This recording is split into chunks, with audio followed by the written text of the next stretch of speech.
that after a while, your people and in conjunction with the Vanguard tracking units and your various military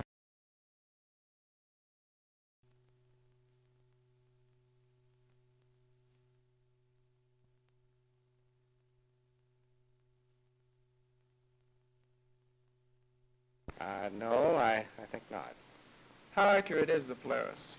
Well, of course, the exact answer would be classified, but I'm glad to say that our tests to date with components of the Polaris missile clearly indicate that we're going to get very good and acceptable accuracies. How long have we had a missile capable of returning from outer space without disintegrating? Oh, some time now, I think. The President in his fireside chat gave us a sample of a nose cone that had actually been fired in outer space and returned, and tests to date clearly indicate that the reentry part of the ballistic missile programs are fairly well in hand. Do we have any other missiles capable of doing this, to your knowledge? Well, the ballistic missiles that are being fired now, I think have these capabilities in general. Is there any defense against a missile of the Polaris type?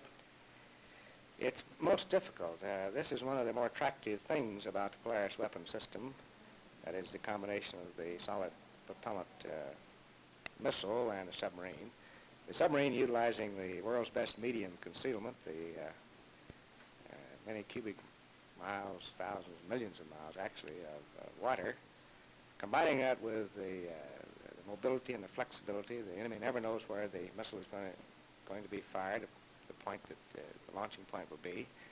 Makes it very difficult for the enemy to set up any preconceived or preset defenses against it.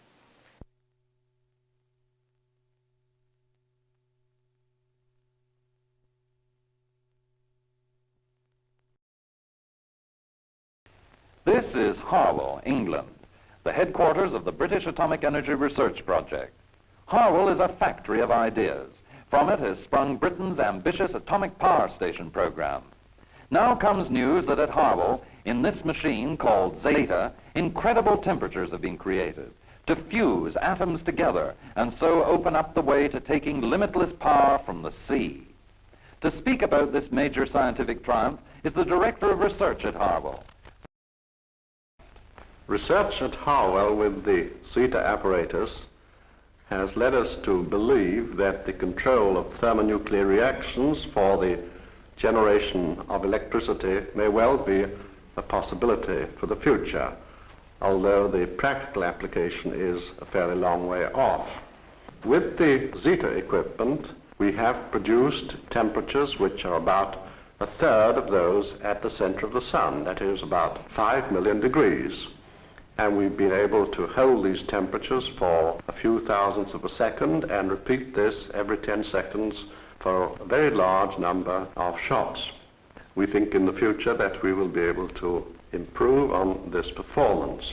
Finally, I'd like to say that for the last 2 years we have had very good and friendly cooperation with United States scientists who are working on rather complementary lines to ours. They're not following the same line, and I think the exchange of experiences has been mutually beneficial.